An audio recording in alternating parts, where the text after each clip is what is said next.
예, 두 번째 시간 들어갑니다.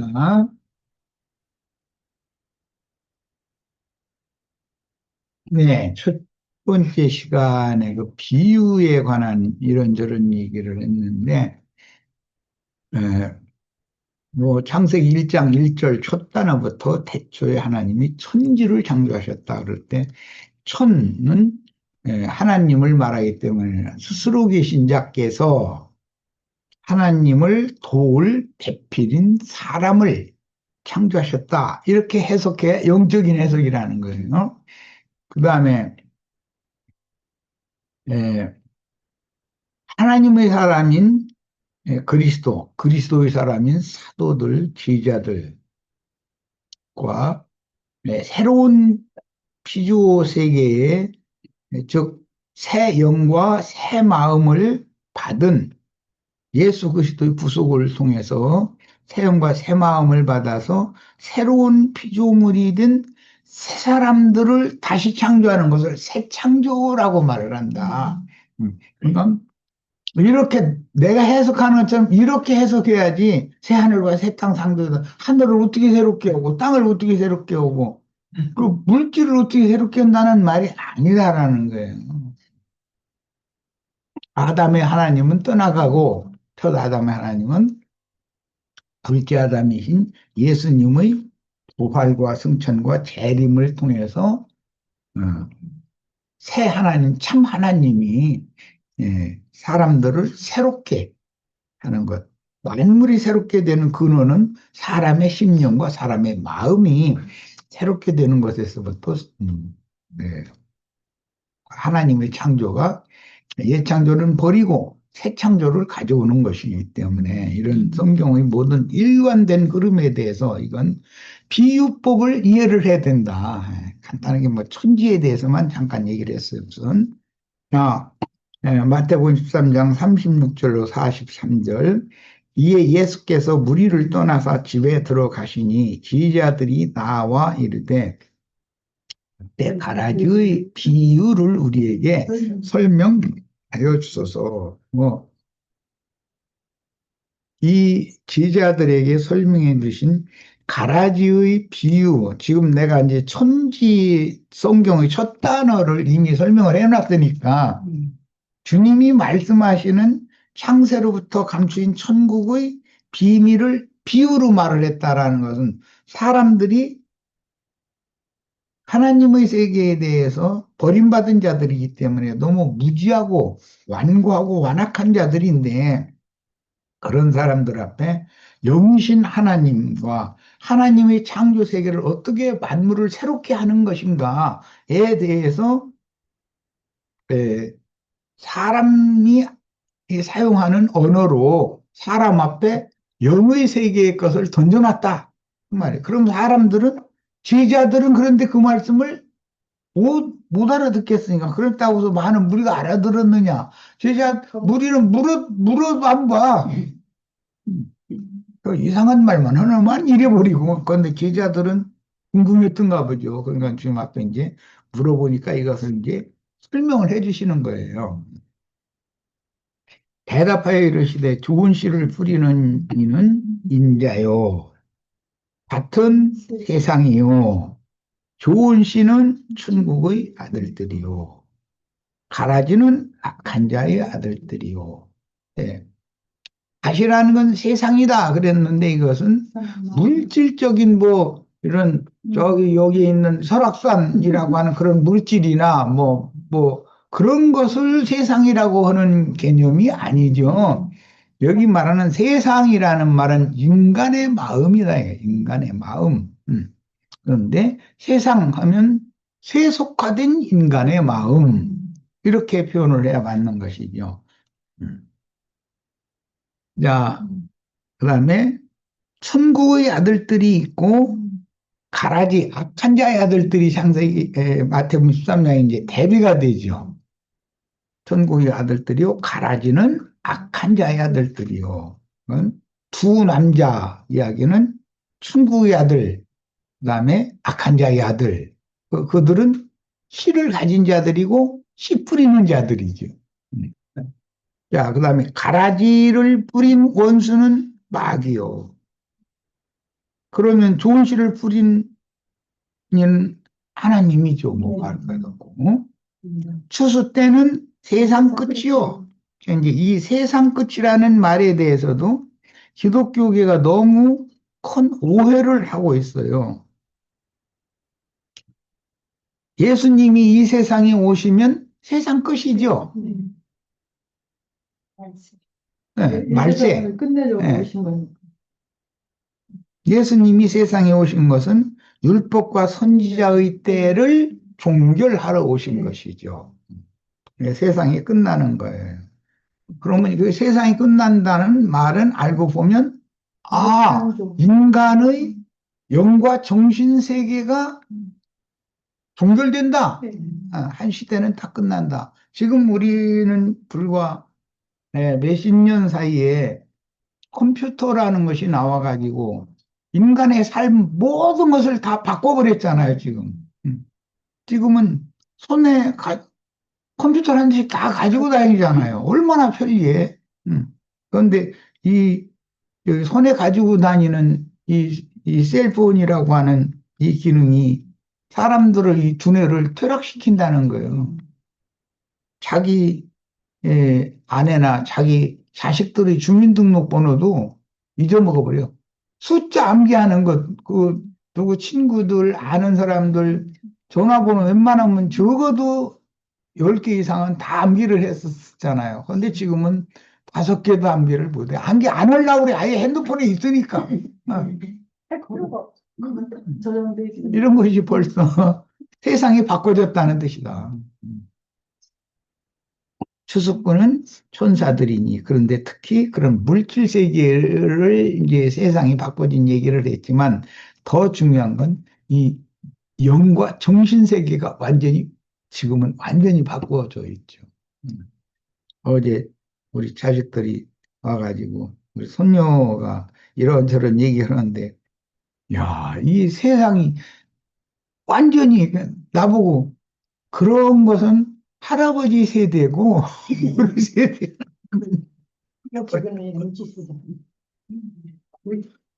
사람이면 당연히 결혼을 해서 자녀선을 낳고 그게 하나님의 정하심이기 때문에 나는 이제 자연스럽게 그렇게 생각을 하는데 그것은 할아버지 세대 얘기고 우리 세대 얘기가 아니다 이거야. 그것은 결혼을 하고 않고는 자유니까 하지 말라 이거야. 예. 그게 지금은 아이들을 억지로 결혼을 하고 할 수 있는 세대가 아니죠. 그렇게 하면 오히려 상처받을 수도 있죠. 옛날에는 장가 가고 싶어서 시집 가고 싶어서 유행가도 많이 나왔잖아. 뭐, 그뭐 무슨 뭐 어느 동네 뭐 복돌이라나 삼돌이라나 뭐 동네 총각들이 맥이 풀렸다고 왜 그러냐면 그 동네 처녀들이 뭐 다 물동 호미자로 나도 몰라 하고 다 내던져 버리고 서울로 다 도망가 버려 가지고 뭐 맥 풀렸다 그런 뭔가 가사가 우리에겐 너무 자연스럽고 정감이 스며들고 그랬는데 지금 아이들이 그런 얘기하면 무서워버려요. 말도 안 되는 소리다. 이게 세상이 바꿔진 거죠, 이게. 그런 걸 말한다. 근데, 즉, 인간의, 그, 물질적인 문명 세계는 더 획기적으로 발전을 하는데, 사실은 인간 정서, 이런 것은 오히려 퇴락할 수가 있는 것이죠. 그리고 물질 문명이 발전하면 인간의 정신 세계는 퇴락하는 것이죠. 자꾸. 아직은 그래도 여기 강원도니까 뭐 이웃에 뭐 있으면 여기 지나가다 보면 뭐 상추도 따주고 뭐 나무새 뭐 오이도 따주더라고. 잡수시라고. 그러지 서울 사람들 같으면 시장에 가서 사서 사 먹으라고 그러지. 예. 벌써 그렇게 심성 자체가 메말라지잖아요. 경쟁이 너무 심하다 보면. 자, 추수꾼은 천사들이니 그런즉 가라지를 거두어 불에 사르는 것 같이 세상 끝에도 그러하리라 이제 그러셨는데 우리 형제 자매님들이 지금 네, 추수꾼으로 주님 앞에 이런 말씀을 통해서 위임을 다 받아야 되는 거예요. 예, 형제 자매님들이 천사라는 이 개념도 막 눈에 보이지 않는 뭐 어떤 영들이 막 날아다니는 생각을 했었는데, 예, 하늘이 보낸 사자들, 일꾼들이다. 그런 뜻이에요. 우리 형제 자매님들이 다 천사 사역을 해야 되는 거죠. 아, 진짜. 자, 인자가 그 천사들을 보내리니 그들이 그 나라에서 모든 넘어지게 하는 것과 불법을 행하는, 자, 이게 참 굉장히 중요한 이제 용어인데, 모든 넘어지게 하는 것이라는 것은 실족시킨다는 말이에요. 어, 사람을 어떤 함정에 떨어지게 한다, 이제 그런 뜻이고, 불법을 행한다라는 것은 엊그제 그뭐 윤아무개처럼 엉뚱한 어? 군인들 동원해가지고 총칼로 국민들 막 찍어 둘러서 이렇게 막 지배를 하고자 하는 그게 그 불법이잖아. 대한민국이라고 하는 국가를 세우는 근거가 되는 제헌절날 1948년도 제헌절 때 국회가 최초의 국민 투표로 세워진 국회의원들이 국회의사당에 모여서 제헌국회다 그래가지고 헌법을 제정을 했잖아. 그 헌법의 기초에서 대한민국이라는 것이 유지가 되는데 헌법을 깡그리 다 무효하고 내가 새 법 만들 거야 하고 딱 군대 동원해서 내가 하라는 대로 넘어가야 돼. 이런 것은 지금같이 발전한 이 세상에 그런 사상을 갖는다는 것 자체가 내가 생각하면 너무나 웃기지도 않는데 그런데 내가 헷갈리는 것은 20대, 30대들이 윤석열 대통령 이러면서 그럼 뭐자는 거예요? 그러면 우리나라는 국헌이 다 소용없다 이거잖아. 헌법이 다 소용없고 어느 한 사람이 군대 동원해서 독재정권, 독재 치리하는 걸 우리는 바란다 그 말이잖아. 대부분 걔들이 다 대학 공부라도 헌아이들이잖아. 나는 대학교 문 앞에도 안 가봤지만 이런 기본적인 그 정신세계 틀이 갖춰져 있는데 걔들은 무슨 정신세계로 무슨 영을 받아서 그러는지 난 도무지 이해가 안 돼. 이해가 안 돼.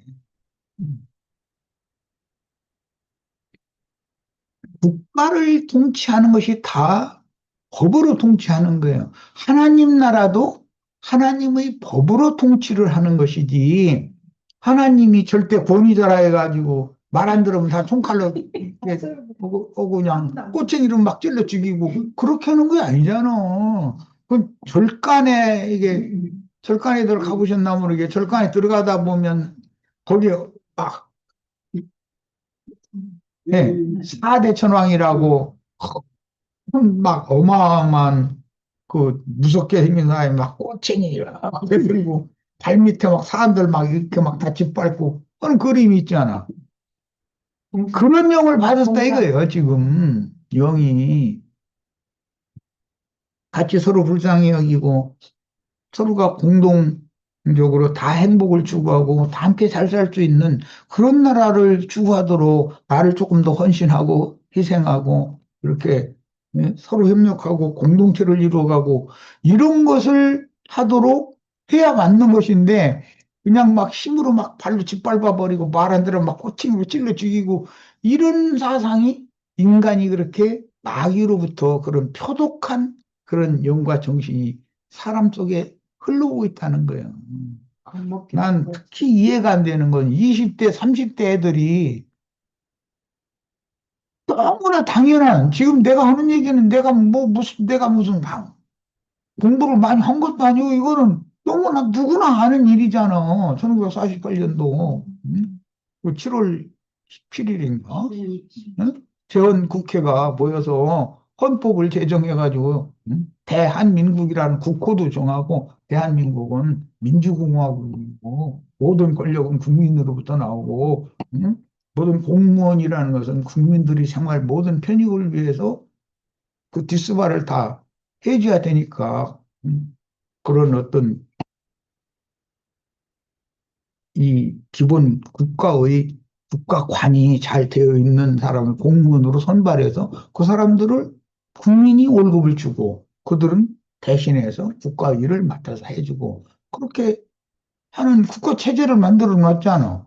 그럼 법에 따라서. 그런데 막 군대동원해서 총칼로 국민들 막 이렇게 해야 된다고.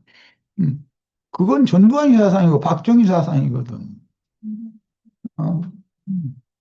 5.18 사건이라는 게 전두환이 사상이잖아. 그 말이나 되는 소리냔 말이오. 이게 우리는 그런 포악한 영과 포악한 정신을 가진 사람들을 할 수 있으면 기도를 해야 하는데, 그런데 그 사람들은 폭력적이고 힘의 원리로 모든 것을 이렇게 해결을 하려고 하기 때문에 이게 너무 쉽지 않아요. 우리나라 절반이 넘는 세력이 그런 이상한 사고를 갖고 있는 사람들이 있기 때문에 예, 기독교계라고 하는 큰 이런 이상한 생각을 갖고 있는 사람들이거든, 그들이.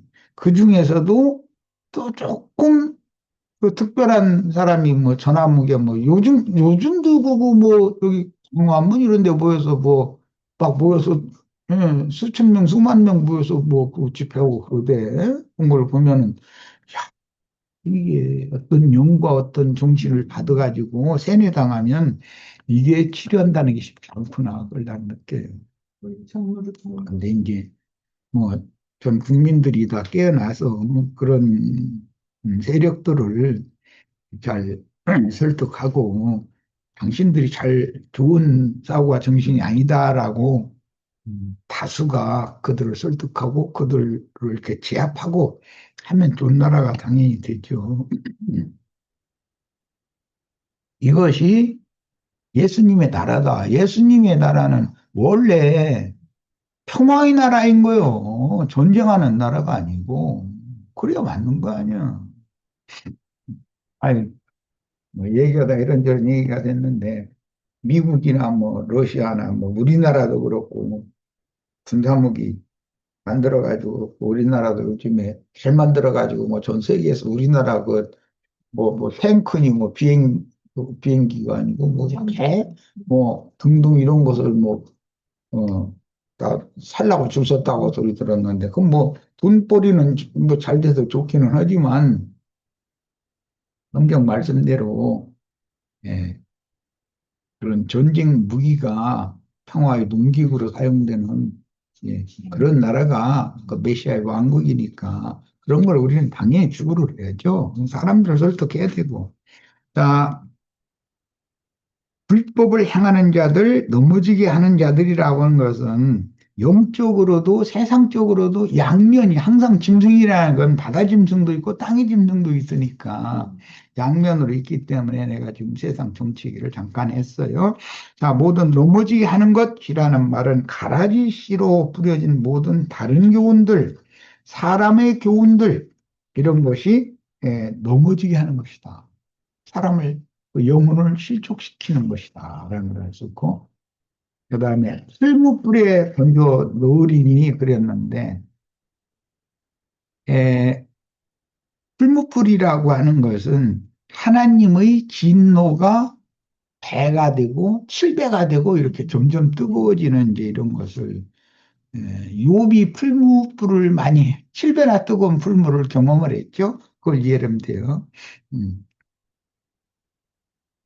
거기에 이제 누구를 집어넣을 거냐? 자칭 유대인들, 거짓 선지자들을 하나님의 에, 증가된 진노의 불에 하나님의 어, 형벌을 풀무불이라고 그런다. 풀무라는 건 쇠를 녹여가지고 뭐 연장 만드는 이제 그게 풀무인데 예, 평화의 왕이신 하나님께서 인간들을 말하자면 극단적인 극우 성향을 가진 파괴자들, 그런 자들을 전부 세상 끝에는 하나님의 어마어마한 진노에 집어넣어서 심판해버린다. 이제 그런 거죠. 그래야 새 세상이 오는 거죠. 반드시 에, 좋은 세상을 원하면 옛것, 혈과 육에 속한 파괴적이고 폭력적인 것들 전부 싹 몰아서 일단 심판하고 처단을 해야 새 세상이 올 수가 있는 거기 때문에. 그런데 그 처단하는 데는 뭐 참 어려움이 많죠. 사람들이 가만히 당하고 있지는 않으니까. 그 사이에 무슨 일을 벌일지 알 수 없는 일인 거예요. 자, 풀무불은 전무후무한 환란의 때인 짐승때로서 70일의 중에 마지막 한 일의 기간인 7년 기간으로 정해진 대환란 기간의 세상에 임하는 현상이다. 그런데 풀무불이라고 하면 무조건 하나님의 진노가 집행되는 상태를 말한다. 그다음에 그때 의인들은 자기 아버지 나라에서 해와 같이 에, 빛나리라. 귀 있는 자는 들으라 그랬어요. 세상 끝에 이제 의인들이 나오고 에, 세상 끝에 나중에 저 뒤에 가보면 의인들 중에서 악인들을 갈라내어라는 말씀이 나오죠. 자, 그러니까 주님의 교회, 주님의 제자들 중에 가룟 유다가 꼭 갈라낼 자가 꼭 섞여 있죠. 불법을 행하고 넘어지게 하는 자들이 영혼들을 주님의 왕국으로 안내하고 소개해주는 충성된 종들이 있음과 동시에 악한 자의 아들들 반대 세력이 있는 거죠. 음? 인간적인 어떤 사고와 정신을 사람들에게 자꾸 주입을 시켜가지고 인간적인 종교 집단화, 그다음에 폭력적인 정치 집단화 이런 것을 추구하는 그런 그 악의 무리가 꼭 세상 나라에도 있고 종교계에도 그게 꼭 있게 마련이라는 거예요. 그러니까 그것을 분별을 해야 되겠죠. 이 나라를 이루기 위해서는.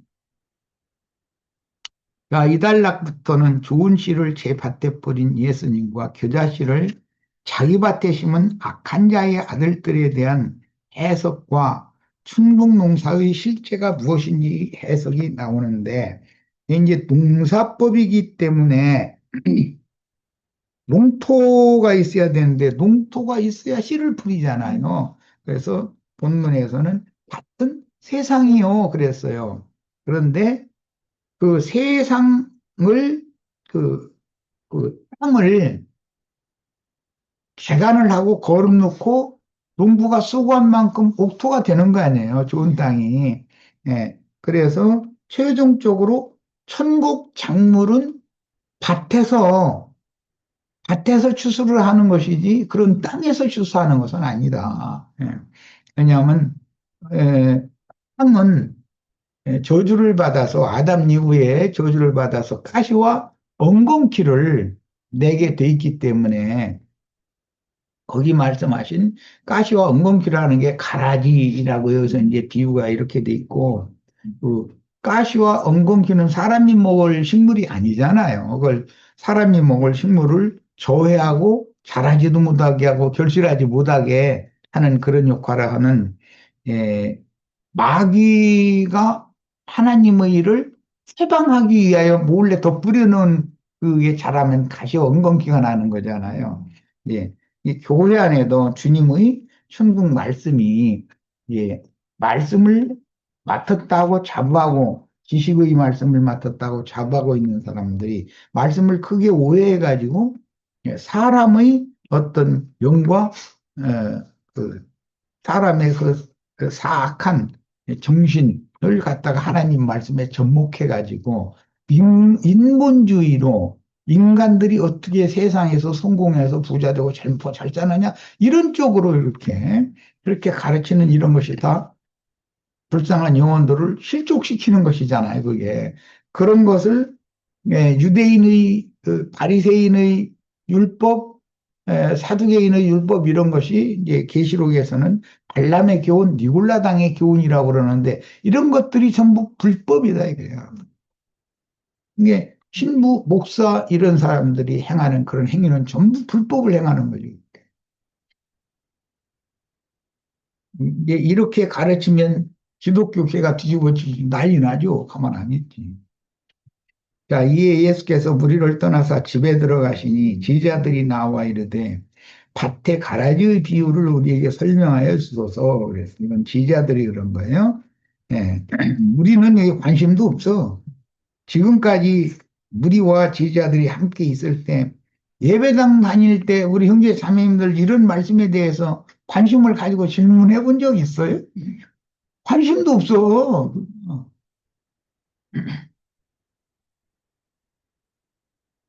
주님을 따르던 많은 제자 중에서도 천국 농장에서 끝까지 환난과 박해를 견뎌내며 수고할 제자들에게만 주신 말씀도 있었습니다. 이제 밭이라고 하는 것 때문에 아까 내가 이런저런 얘기를 했는데 세상이라는 것과 세상 밭을 피로 사신 피밭이라는 밭이 따로 있지요.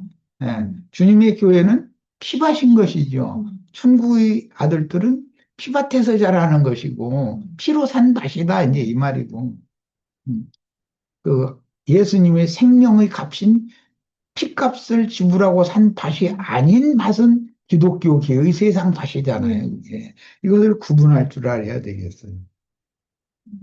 이제는 유대교 랍비들과 바닷가의 무리를 흩어보내시고 남은 지자들과 함께 가버나움의 주님 집에 들어가시니 말씀을 전파할 위임을 맡은 사도들 곧 천국의 제자된 서기관들이 주님께 나와 조금 전에 무리에게 말씀하신 비유들에 대하여 질문하게 된 내용입니다. 마태복음 13장 시작에서 살폈듯이 마태복음 13장의 천국 동사 비유 말씀들은 마태복음 12장에서 이미 보여준 네 부류의 사람들과 연관이 있는데 뱀의 자식들인 유대교 지도자들과 많은 무리, 예수님의 혈연적인 친척들과 영적인 권속인 지자들, 네 부류가 있다. 이게 제일 좋은 밭은 주님과 함께 주님의 천국 말씀을 받아들인 제자들이 좋은 밭들인 거예요. 이 네 부류는 마태복음 13장에서 네 밭으로 나타나며 네 밭에는 두 종류의 전혀 다른 씨라는 건 말씀을 말하는 거예요. 전혀 다른 씨가 심어지고 결실하는데 천국의 주인인 인자 예수님의 입으로 나오는 생명의 말씀 씨와 악한 자의 아들들을 대표하는 가라지 씨인 유대교 랍비들 자칭 유대인들의 해당인 기독교계의 다른 교훈 거짓 교리들이 있다. 그런데 많은 사람들이 이 하나님 말씀에 사람의 교훈을 섞어서 가르치는 혼잡한 다른 교훈의 가르침을 너무 선호하고 그것이 당연하다고 믿는 거예요. 이제 그 방법은 뭐냐? 구전으로 저는 설교, 예배당이나 성당에 가서 신부나 목사의 설교만 듣고 돌아와. 이 구전으로만 배우는 거예요. 그럼 머릿속에 그들이 설교하는 근거가 되는 조직신학 교리가 세뇌당하는 거예요. 그러니까 이 구전이라는 것이 그런 약점을 가지고 있다. 그런데 성경을 부지런히 읽고 성경에 그런가 하여 추구하는 사람들은 목사님하고 점점 나중에 사이가 멀어질 수가 있죠. 이제 그런데도 그들의 어떤 분명한 그 빛이 없기 때문에 그런 틈을 삐집고 들어온 사람들이 이만희, 장길자, 정명석이 등 이런 사람, 내가 그러라 하는 사람들이 부분적으로 목사 설교하는 것보다 훨씬 더 영적인 의미를 깨달은 부분적인 것들이 있거든. 그 막 눈이 휘둥그레져 가지고 그 사람을 바라보게 되고 사람을 쫓아다니다 보면 그것이 짐승우상, 금송아지, 우상을 경배하게 되는 그런 게 타락한 종교인이 되는 것이죠. 그래서 그런 사람들은 이제 가라지 단에 묶이는 사람들인 것이고 기독교계는 곡식될 사람들은 다 나오고 내가 좀 나오라 그러니까 거기에 남은 사람들은 가라지 그늘 밑에서 잘 자라지도 못한 쭉갱이들만 이제 거기 남게 된다는 거예요. 이런 것이 참 성경 주님이 말씀하신 천국 비유의 말씀을 우리는 여러모로 잘 깨달아서 예, 천국의 시와 가라지 시는 중자가 다르죠. 그런데 쭉정이는 가라지도 알곡일 수 있고 쭉정이가 있을 것이고 곡식도 알곡이 있고 쭉정이가 있다.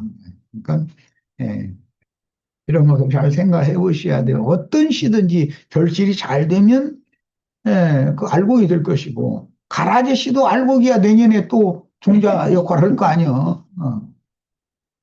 그러고 천국곡식도 잘 결실된 올 익은 곡식도 있지만 쭉정이가 있다. 기독교 기회라는 건 대부분 쭉정이가 더 많다는 것이죠. 왜냐하면 이런 말씀에 천국의 비유 이런 말씀에 관심 자체가 없어. 그 목사 설교만 듣고 돌아가는 거야. 인간교는 오늘 예배당에 갔더니 참 좋은 말씀 하시더라. 고독교는 뭐 그 철학적인 얘기 조금만 섞어서 얘기하면은 막 사람들이 꼭 가버리는 거죠. 우리는 그런 어리석은 신앙생활을 완전히 졸업버리셔야 되겠어요. 자, 오늘 집회 여기까지 해서 마치겠습니다. 자, 오늘 집회 모두 마칩니다.